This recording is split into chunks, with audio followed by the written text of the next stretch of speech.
Hey guys, welcome to this video. Thanks for tuning in and sharing in this now moment with myself and with one another. Obviously, I'm in the car driving, so I won't be looking at the camera quite as much.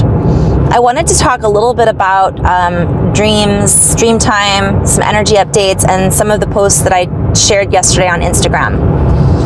I wrote, and I'll start off with those a little bit more in depth. Oh, I've just got some light language that's coming in. All right, I'm just going to go into flow and then I'll come back to that.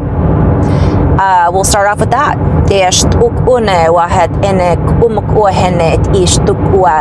there are many things that we are sharing and expressing from this higher source, if you will, from this unbound potential, from this boundless potential that many of us are tapping into. For as we tap into this deeper root system, we are able to connect the roots, connect the dots, if you will, connect all of the integers and interwoven patterns that are used to connect to source consciousness. As we become more conscious of that which it is we are tapping into, we begin to pull up the juice, if you will. We begin to pull through the nutrients and step away from an idea of so I'm hearing the word abuse, like beating ourselves up. Like we stop beating ourselves up and we start to tap into this deeper root system of who we really are. And we let go of the need to feed the false sense of self. And I'm seeing this as as like having to look a certain way, having to show up and behave in a certain way, dance in a certain way. It's this idea of who we think we should be or who we think we need to be is now more of, we're starting to feel into who we really are. We are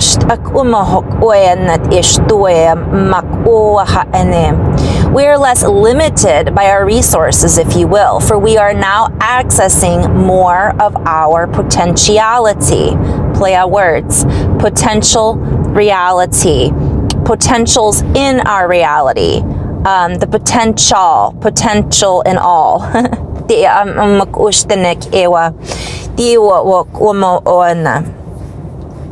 Many of us are learning how to utilize language in a mathematical composition.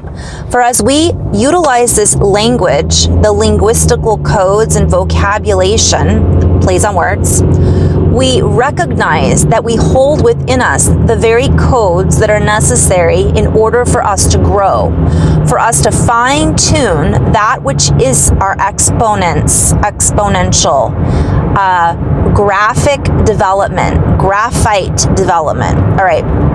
So what I'm going to do is go back and write all this down and play with these words a little bit. I just want to share briefly, I shared a post yesterday that was very coded, but I woke up the other night using the word quatrain. I think I shared this in one of my videos. I didn't know what quatrain was. I had dreamed about one of the teachers, several teachers that I follow on Instagram, and we were talking about quatrains. And so I looked it up and apparently it's a thing. So a lot of us are tapping into these deeper layers and we're really being invited just to stay in that flow and not question our own abilities, right? We don't beat ourselves up going, well, that doesn't make any sense, so I'm not going to pay attention to it. Because our extrasensory system is what is helping us to dip into these quatrains, if you will. It is helping us to unify with another field of vision, another ability to see within the field and envision that which it is that is our truth, our true reality in form. We are then able to pull through the information that has been stored within certain conceptual keys. And I'm hearing, so guys, as I say this, I just want to share, because other people are doing this too. When I speak in light language or ancestral language that's just been lost in generational forgetfulness, it comes up because it's in my DNA.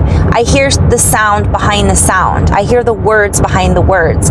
Sometimes I see mathematical pictures, but I don't know how to bring them into a linear perspective. So I'll see or I'll hear something, and then I express it in a poetic format. And this poetic format holds a tone. This tone holds a mathematical code, because the world speaks to us through mathematics. Now, I'm going to just share from a really human perspective. I don't know, for me, math was my least favorite subject in school because I didn't understand it. And so now I utilize it though with the letters, because if you think of the letters having or holding a certain geometry, that's why certain stanzas and poems sound, I'm hearing they have the influctuations the way that they do. I'm going to pause just for a moment. It's a rhythm. The rhythm is gonna get you. We are then able to pull many different pieces of music from our ability to compose. We expand our ability to compose by going deeper into that which we know, the know-how, if you will. We are then able to pull through certain linguistic applications that were not necessarily recognizable before. For as we learn to play with the score, as we learn to play with the great composition, if you will, that we are all part of, that we are all learning how to compose within again, we pull through the strings, the string quartet, if you will. We become the instruments of grand design that we are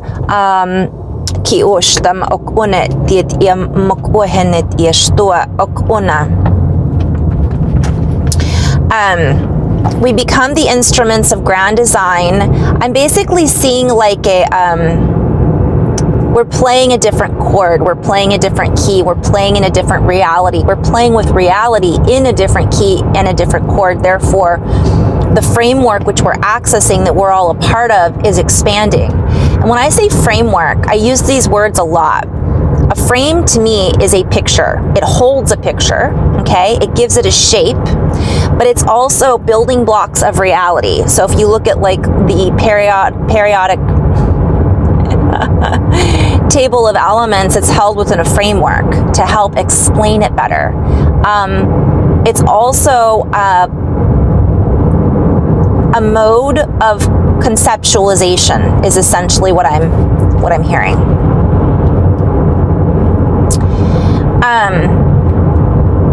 And where do these words come from? For we all have access to different keys, different codes, and we have our own way of knowing.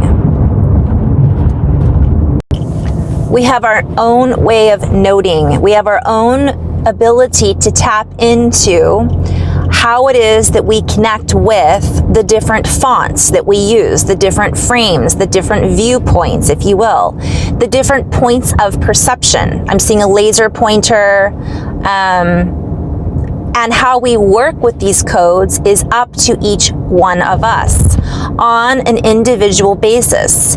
Yet we are in the process of activating these codes in real time, if you will, which is beyond time, which is timeless. It is holding a timelessness that is etched into our mainframe network. It is etched into our own analytical response system. I'm hearing repose. When I say repose, I'm seeing a dance, lots of different layers, right?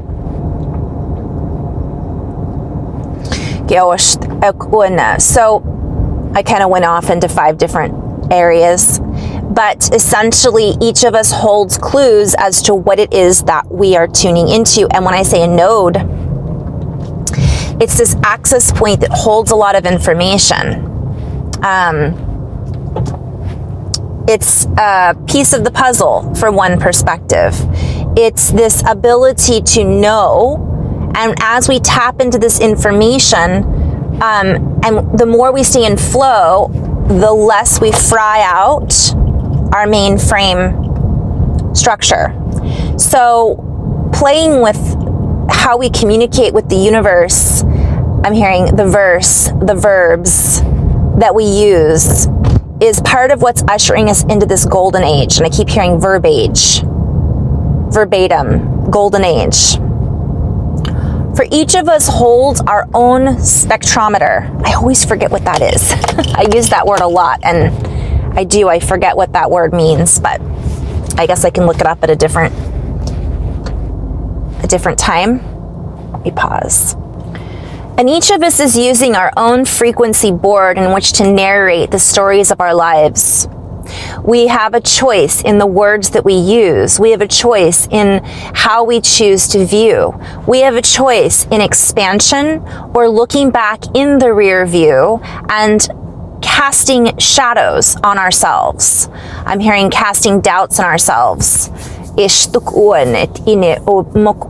are being invited to trust ourselves, to move out of self-doubt and reorganize our scattered brainwaves, if you will, from one perspective. For when we focus our attention and we tune into that which it is we are attending to, we have a tendency to recognize and see things from a broader point of view, a broader perspective that gives us a fuller view, more advantage, if you will, advantageous. So I'm seeing a lot of plays on words here in which there's this element of a deeper soul connection. If we can allow ourselves to just tune in to us, we start to recognize how the universe is communicating with us, right? We start to recognize, I'm hearing, the reorganization of the patterns. So the scattered brain waves, let's go a little deeper into that. Many of us are extremely distracted, and I'm seeing extreme. We're either high or we're low. We're either super, super busy or just conked out. Many of us have been scattered, for that has been the way of it. Yet we are recognizing that there is a deeper way than just to survive. We are being invited to come back, and I'm hearing thrive. Like, we don't just have to be in survival mode. We can thrive in this new environment. And a lot of people aren't tuning into their song, their signature frequency, their home base frequency. Instead, they're tuning into all of the I'm hearing white lines blow away. So it's like this scattered energy and white noise. So one of the things that I write about and have been talking about is there is this sound behind the sound. There is a low hum so for example, a lot of the radio stations have been out of tune. Even though we hear music, we're not hearing it in the same order or tune that it was meant to be expressed in. Or let me rephrase that the highest and most advantageous way that it could be expressed in for us to get the most out of it. Instead, the way that has been set up, the waves, the radio waves, for example, are not necessarily based on a higher level of interpretation. So we are hearing, and it's scattered energy.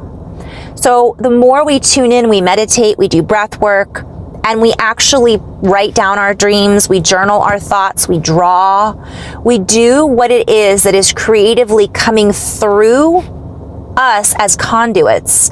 The more we charge our battery, the more we recharge, the more we heighten our sensibility, the more charge we are then able to have and to play with.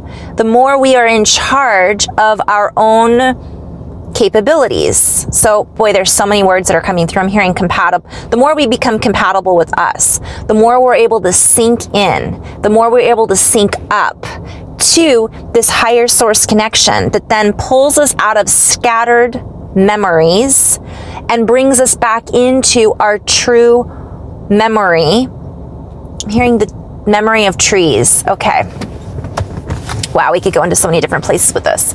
So I'm hearing memory rings.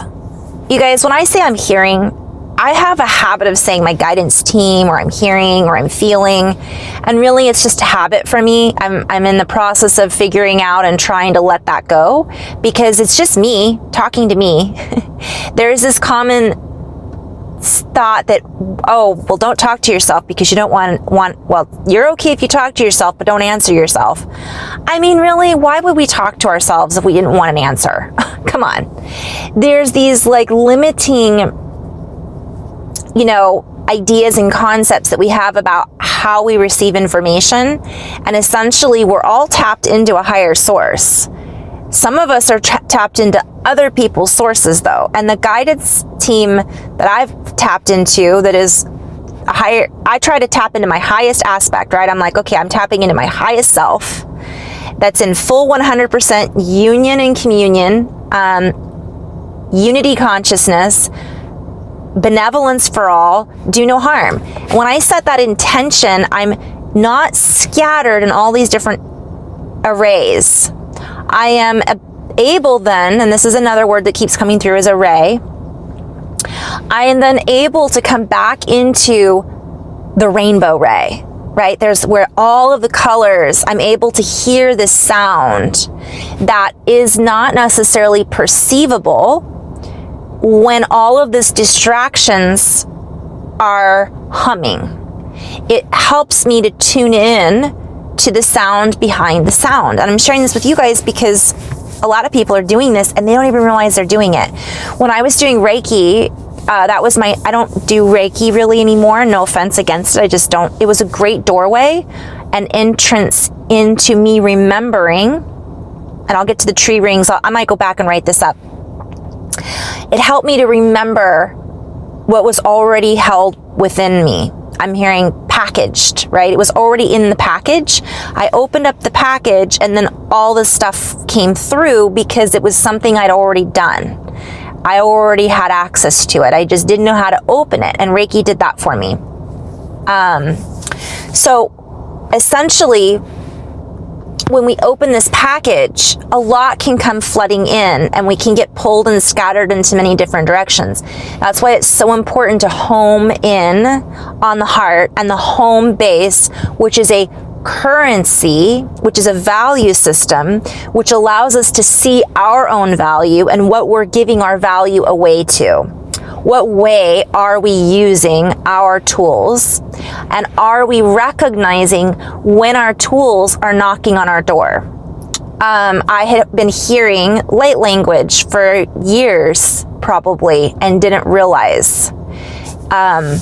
It's like when you have a song playing over and over again in your head, and then all of a sudden you realize, I've been singing that song in the back of my mind all day. And it just becomes, we tune it out because we're not used to tuning in to these different sounds and different ways of tuning in.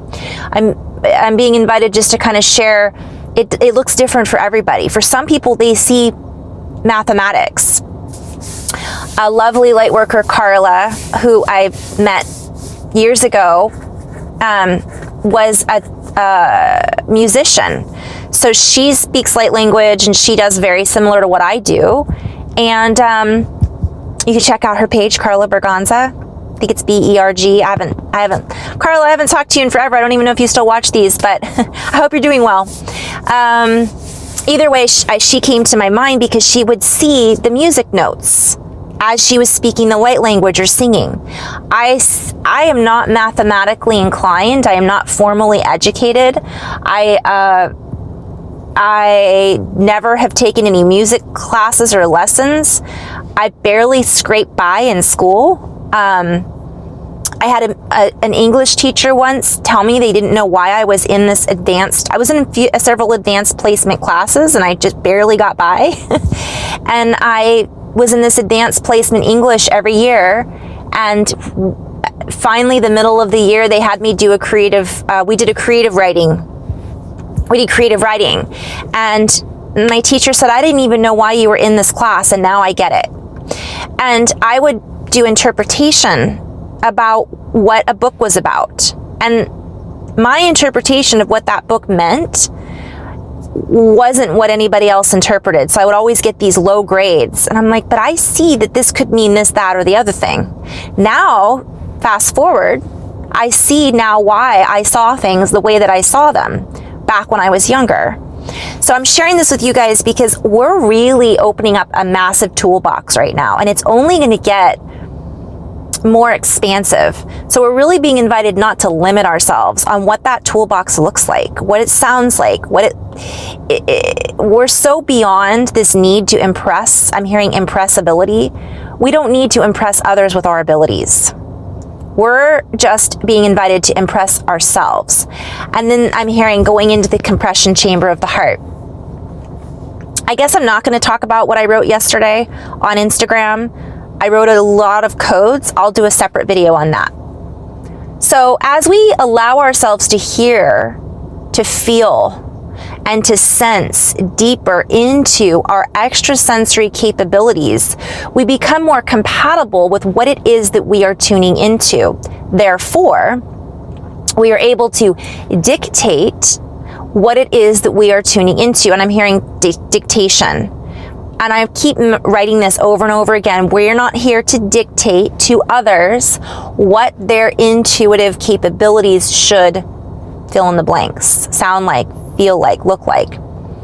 For we are each our own instrument of grand design.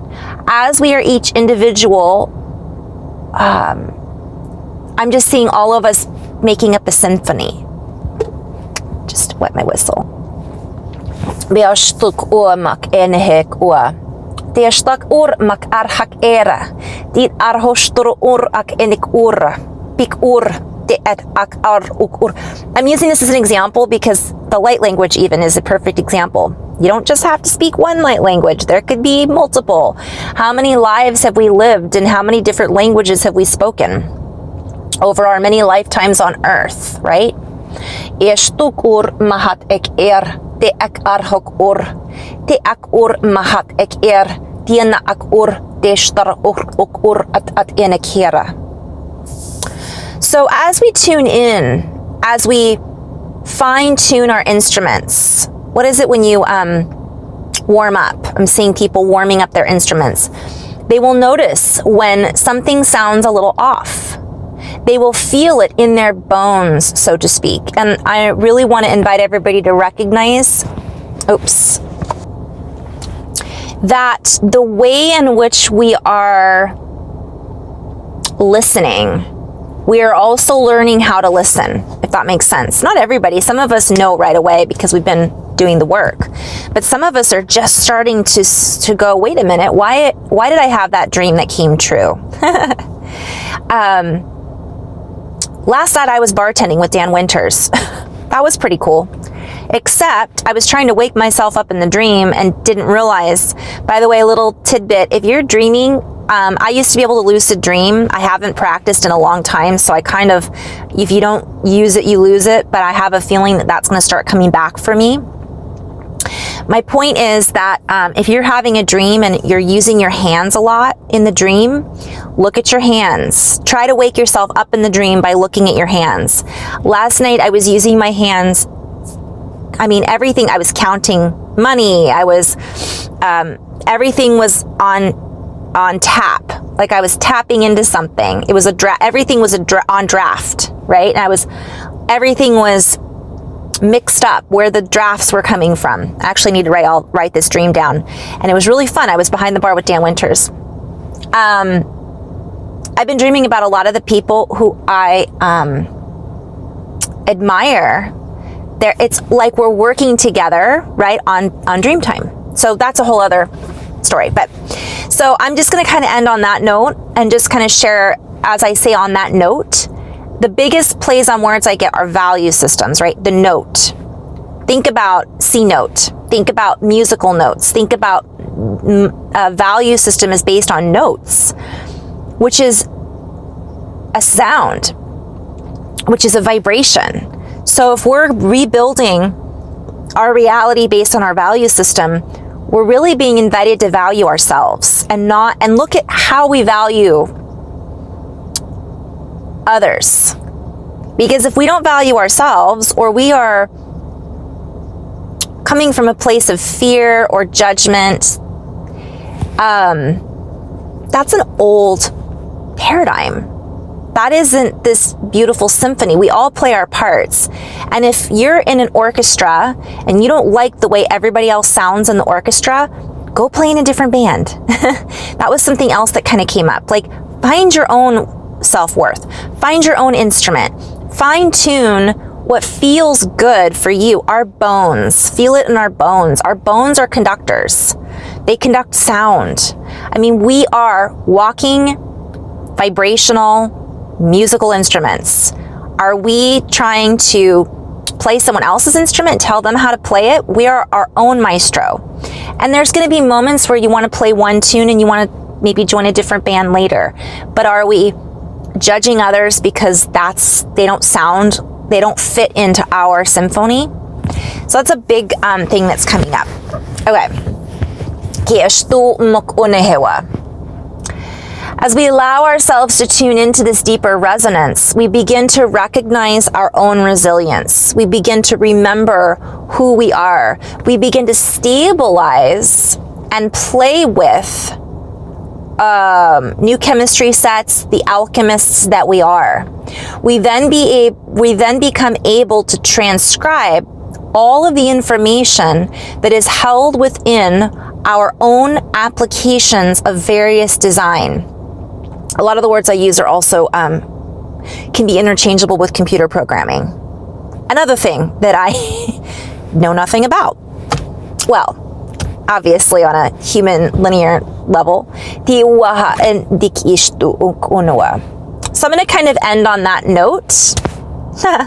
In love and light, guys, thank you so much for tuning in, and have fun dancing your own dance and creating your own creations. And don't worry about what others, how others feel about your creations. We're not here to create others' stories. We're here to create our own story. We are our own writers. So in love and light, guys, namaste.